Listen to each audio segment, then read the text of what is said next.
j'ai deux petites préoccupations.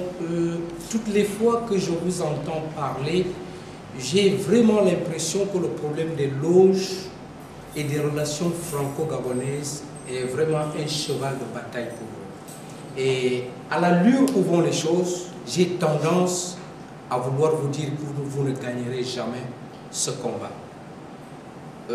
Quelques informations comme ça, de sources sûres et même très sûres, s'il faut parler des loges, je vous annoncerai, selon une source très sûre, que le nouveau chef de l'État vient d'être encore intronisé grand maître des loges maçonniques du Gabon. Ça veut dire ce que ça veut dire.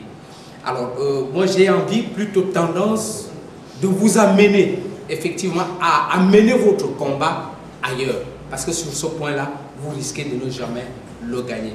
Et l'autre préoccupation, vous venez de l'annoncer tout à l'heure, le Morena, on l'a connu dans le passé avec plusieurs députés. Et nous, au sortir de cette élection présidentielle, le Morena s'est encore fait connaître de la plus belle manière par un acte courageux que vous avez posé. Alors, dans le cadre de vos perspectives, il y a les élections partielles qui arrivent, il y a les élections législatives qui arrivent également. Est-ce que sur ce point, vous pouvez nous dire brièvement ce que vous comptez réellement faire pour mettre le Morena en place? Merci Jean-Claude. Je crois que vos questions sont très pertinentes et méritent des réponses très claires. Il faudrait que vous reteniez que l'UPEGONO ne mène pas une lutte contre les francs ou les Rosicruciens ou les Templiers ou tout autre associé aux loges maçonniques. Il faudrait que vous fassiez extrêmement attention dans l'interprétation des faits. Nous disons que ces structures existent. Et ce sont ces structures qui dirigent notre pays. Et ce pays a des richesses. Et nous nous posons la question de savoir pourquoi ces milieux détenant le pouvoir, ils ne développent pas le Gabon. Ça, c'est notre question à nous. Puisque notre combat politique recherche le bonheur du peuple gabonais. Mais moi, je suis obligé de poser des problèmes assez clairement. Si on me dit j'ai des obsessions pour la France, je dis oui. Oui, la France a déclaré officiellement que le Gabon était indépendant. Mais pourquoi c'est la France qui met Léon Mba au pouvoir, qui donne le pouvoir à Léon Mba? Pourquoi c'est la France qui donne le pouvoir à Bongo? Pourquoi c'est la France qui donne le pouvoir à Ali Bongo? Alors qu'on nous dit que nous sommes indépendants. Écoutez, mais nous sommes en train de nous poser les questions. Pourquoi un chef d'entreprise français va déclarer aux médias français qui ne peuvent pas accepter que n'importe qui accède au pouvoir au Gabon? Est-ce qu'il appartient aux responsables des sociétés françaises de voter les chefs du Gabon? Il est mort. Et d'une manière assez extraordinaire. Il accompagne un de ses amis. Il y a un minibus qui arrive, qui cogne un taxi qui avait devant lui. Le minibus fait le tonneau et vient l'écraser sur le trottoir. Il est descendu. Et il est parti. Alors nous sommes dans un pays où on apporte des richesses sans que personne ne puisse s'en inquiéter. Voilà pourquoi je dis à mes frères qui sont là-bas, M. Jean-Claude, mon ami, je leur dis, mais comment, vous qui avez le pouvoir, ce n'est pas le fait d'être dans les loges, mais enfin je dis, ceux qui ont le pouvoir, vous aussi vous êtes là-bas. Dans notre pays, c'est vous qui sauvez les peuples. Mais pourquoi le peuple gabonais peut se retrouver dans des conditions comme ça? Au lieu d'être contre eux, mais je leur fais un appel de patriotisme. En Europe, les francs-maçons ont fait beaucoup de choses, et de bonnes choses. Mais je vais même vous dire que ce n'est pas comme on a choisi d'autres cibles. Mais ils font d'autres choix politiques qui répondent aux aspirations. Et pour moi, ce n'est pas aller contre l'autre, j'ai quelle force. Mais je dis, de par le souci qui m'anime, de voir également ce pays se développer. Demain, je pars, et ils sont partis. Est-ce que nous allons laisser et le pays, et les enfants, et les petits-enfants continuer à vivre dans ces conditions? Le pays, sans route, sans hôpitaux, sans... Enfin, à moins que nous puissions faire l'Autriche. Bon, vous avez évoqué le deuxième problème, c'était... Le problème de la grève... Mais je tiens à vous remercier, mais moi je crois que les gens cherchent l'échappatoire. Les problèmes posés par la CONACYCED existent depuis plus de 10 ans. D'ailleurs, ce n'est pas la CONACYCED qui en est victime.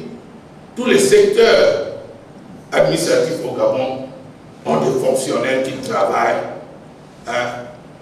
sans percevoir leur juste salaire. On parle de la CONACYCED aujourd'hui parce que, en tant qu'enseignants, ils constituent une force et une force dynamique. Mais moi, je poserai la question à ceux-là, je l'ai évoqué tout à l'heure. Mais vous êtes mariés, vous avez des enfants, et vous travaillez pendant des années sans être payés. Et quel est le rendement qu'on peut attendre de vous? En 2008, j'ai fait un communiqué de presse que j'ai envoyé aux organes de presse du Gabon. Je ne sais pas s'ils l'ont exploité. Mais moi, je vais poser le problème. Quel est l'état de droit qui peut recruter, former et utiliser les pères et les mères de famille des années durant sans leur verser leur juste rémunération? Mais on n'a pas à dire aujourd'hui, mais un pays qui a un budget qui part de 600 milliards à 2000 milliards. Mais où voici tout cet argent-là?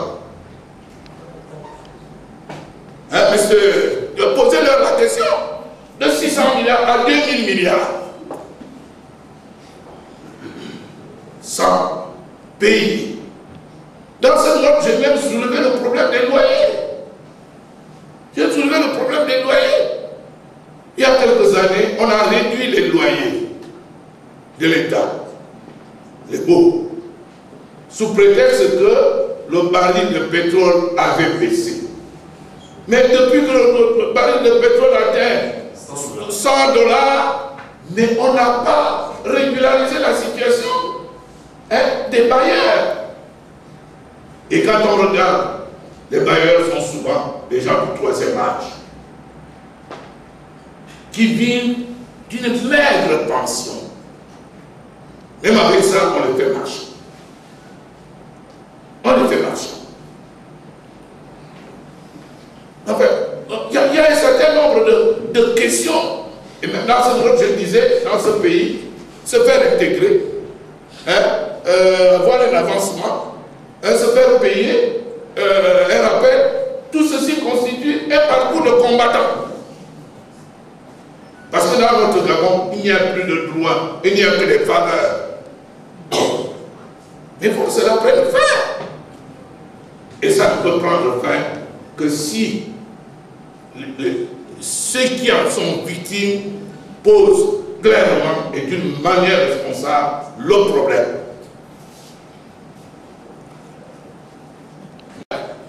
Tout ce que je vais, je m'excuse du terme, je dois vomir ici, vous allez le cacher, parce que vous risquez, on crée qu'on tape sur vous.